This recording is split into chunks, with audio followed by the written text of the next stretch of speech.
c'est le même... c'est le même parcours que quelqu'un pour accepter son corps. T'sais. Il y en a qui n'aiment pas leur nez, il y en a qui n'aiment pas leur ventre, il y en a qui n'aiment pas ci, il y en a qui n'aiment pas ça. Puis moi, ben, tout ce que j'avais à apprendre, c'était comment je suis faite, puis comment est-ce que je fais pour aimer ça. Puis j'ai eu la chance de le faire assez tôt. L'UQO, c'est pas gros, hein? Il y a 3 étages. Nous autres, on prenait toujours l'ascenseur pour aller à nos cours, puis nos cours étaient tous au premier. Ouais. J'étais assez paresseux, je le sais. Je disais toujours à mes amis que c'était parce que j'avais de la misère à marcher puis qu'il fallait que je prenne l'ascenseur parce que, mon Dieu, les marches, c'est beaucoup. Puis à un moment donné, il y a ce prof-là qui enseigne à l'université, évidemment, qui se demande pourquoi est-ce que je suis dans l'ascenseur cette journée-là.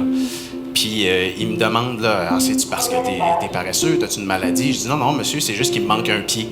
Le gars, il dit, ah ouais... C'est vrai, ça?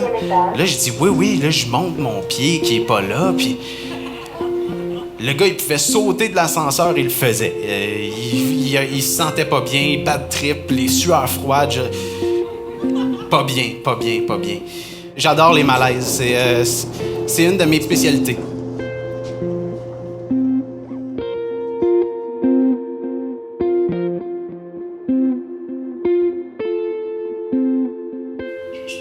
Allô? Un petit peu, je suis en tournage. OK, c'est bon, je vous laisse faire ce que vous voulez. OK, bye. Salut. OK, là, ça va. Ouais. Mais quand je t'ai rencontré la première fois, j'étais vraiment pas certain. Comment faire? Non. Ouais. J'imagine que c'est un malaise fréquent chez les gens. Oui, bien vraiment, parce que surtout quand tu serres la main, là, tu vas chercher le pouce de l'autre personne, ça s'emboîte comme naturellement, un peu comme des Legos, là, puis ben moi, mon Lego, il est cassé. Bien, c'est ça, c'est que de notre côté, on serre la main, mais on n'a pas de serrage en retour. C'est ça, c'est ça. Comment tu aimerais que les gens réagissent quand ils te rencontrent? Mettons l'histoire de la poignée de main. On te rencontre, on ne sait pas trop comment se prendre. Est-ce que tu préfères que les gens te posent la question? Ou... Moi, ben oui. Ben oui, tu le sais pas. Moi, je trouve ça important que les gens qui savent pas, au lieu de me fixer de loin puis de se poser des questions entre eux, qui viennent me voir puis qui me la posent, la question. Il n'y a pas de bonne ou de mauvaise manière de m'approcher. Je pense que toutes les manières sont bonnes, puis ça suffit juste de m'approcher, tout simplement. Là, puis poser des questions. Là. Il n'y en a pas de mauvaises questions dans la vie. Il n'y a pas de questions stupides. Là.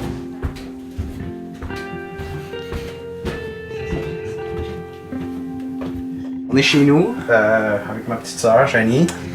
On est dans l'entrepôt officiel de Moss, qui est son entreprise de vêtements. On est avec Lara Kelly aussi dans son projet. Là. C'est super cool. Artiste incroyable. En fait, c'est quoi la différence d'âge entre vous deux? 3 ans. Ouais. Donc, toi, t'es 3 ans plus jeune. Ouais. OK. Fait que toi, par rapport au handicap de ton frère, t'as grandi avec ça? Ouais, mais c'était tellement normal. C'était pas... comme je comprenais pas des fois les différences, comme je comprenais pas pourquoi est-ce qu'il fallait aider Alex à, mettons, attacher ses souliers au début. Comme je comprenais pas ça parce que c'était tellement une personne normale pour moi. Ben, il est normal, il est très normal, là. Mais c'est ça, c'est quand j'étais née à peine, là, comme Alex m'a un peu montré à marcher, à parler. Puis après ça, c'était plus à tourner de bord, comme là, c'est moi qui l'aidais. Et tout. Ouais. On va dire, là. Mais j'y ai tout montré, puis elle m'a tout montré de son côté aussi. J'ai même gardé toutes mes anciennes prothèses. La première que j'ai eue, c'est celle-là ici. Puis j'avais même une ganse que je mettais autour de ma jambe. T'avais quel âge? Ça, j'ai dû avoir à peu près 1 an. Okay. 1 an et 2 mois, quelque chose comme ça. Là. Celle-là, attends un peu, je vais reprendre de là. Puis sur cette photo-là, on voit bien là, les mains. Ils ont un petit peu comme des mains palmées. Là. Ça, j'ai dû avoir un peu moins qu'1 an et demi parce que j'ai quand même ma jambe qui a été amputée. Là.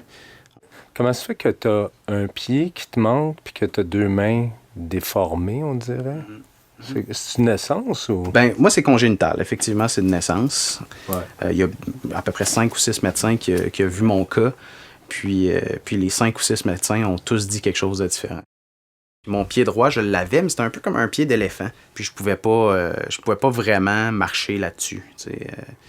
Mes parents, quand ils se sont vus présenter l'option entre l'amputer, on n'en parle plus, on l'enlève, puis that's all, ou bien avoir à casser le pied à tous les mois, tous les années de la croissance de leur enfant. Ils ont décidé de l'enlever, puis on n'en parle plus à partir de ce moment-là. Mais pour les opérations de main, je me rappelle de me sauver dans l'hôpital parce que j'avais peur des médecins. Jusqu'à ce qu'ils me mettent le masque sur la bouche. Puis je me rappelle de tout ça, c'est assez traumatisant. Mais je me rappelle pas de la douleur, je me rappelle pas de... Je pense qu'on l'oublie un peu, la douleur, là. C'est quand même cool, là. Avais-tu tous tes doigts quand t'es né? J'avais les 2 doigts. J'avais pas tous les 5 doigts. J'ai jamais eu plus que ça. OK. Puis les doigts, vraiment, les médecins les ont construits comme il faut. C'est vraiment un travail médical, là, ces mains-là. C'est honnêtement quelque chose qui m'amène beaucoup, parce qu'à partir de ce moment-là, avoir un seul gros doigt ou avoir 2 doigts, ça me permet de prendre des choses, d'avoir un petit peu de dextérité, là, veut pas, là. Fait que ça aide beaucoup, là. Au primaire, les enfants, ça peut être cruel. Toi, tu t'es-tu fait beaucoup niaiser à cause de tes bras comme ça? Veut pas. C'est sûr qu'il y avait beaucoup de questions, tu sais, parce que les gens, ils connaissent pas ça. Les parents connaissent pas ça. Puis ce qu'ils connaissent du concept d'un handicap ou d'une amputation, surtout dans les années 90, là, il y a eu une vague d'amputation congénitale en raison d'un médicament que les femmes enceintes prenaient. Puis c'était souvent ça, un peu le stéréotype qui était associé, le préjugé qui était associé à... Fait que c'est plus ta mère qui a été victime de préjugés, dans le fond. Beaucoup plus. Parce que les gens se disent, elle a pris les mauvais médicaments. C'est ça, beaucoup plus que moi. Puis tu sais, ma mère, elle était sainte là-dedans. Là, elle a pas fumé, elle a pas bu, elle a pas... c'était une bonne maman. Puis les gens, quand même, essayaient de comprendre, mais au lieu d'essayer de comprendre en posant des questions, ils assumaient. Mais as-tu eu des blondes? As-tu eu des relations? J'ai jamais eu de blonde, là. C'est sûr, j'ai eu des relations... tu as eu des amants? Des amants. J'ai eu des aventures. Ouais, des aventures, si on peut dire ça comme ça. Puis tu sais, t'as-tu eu des réactions négatives de la part de certaines femmes? Non, c'est ça. Puis c'est le fun parce que ça n'a jamais été vraiment un obstacle. Puis j'aime ça.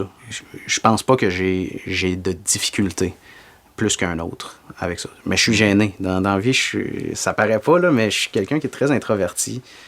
Je suis quelqu'un qui va avoir beaucoup de difficultés à aller vers les autres quand je les connais pas. Puis ça a ses avantages, mais ça a ses désavantages. Mettons, avec une femme que tu rencontrerais, tu as le même problème que n'importe quel gars introverti. Absolument. Mais t'as pas une gêne supplémentaire, mettons, de te dévoiler tes pieds, tes bras? Non, parce que moi, honnêtement, j'y pense même pas. Puis je pense qu'à un certain point, les autres l'oublient aussi. T'sais.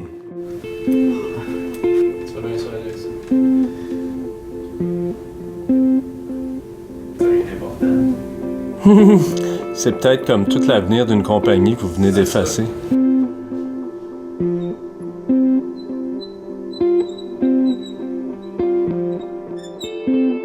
Pas grand monde ici, hein? C'est un dimanche, faut dire. Dimanche après-midi, on est venu se relaxer puis travailler un peu. Se relaxer.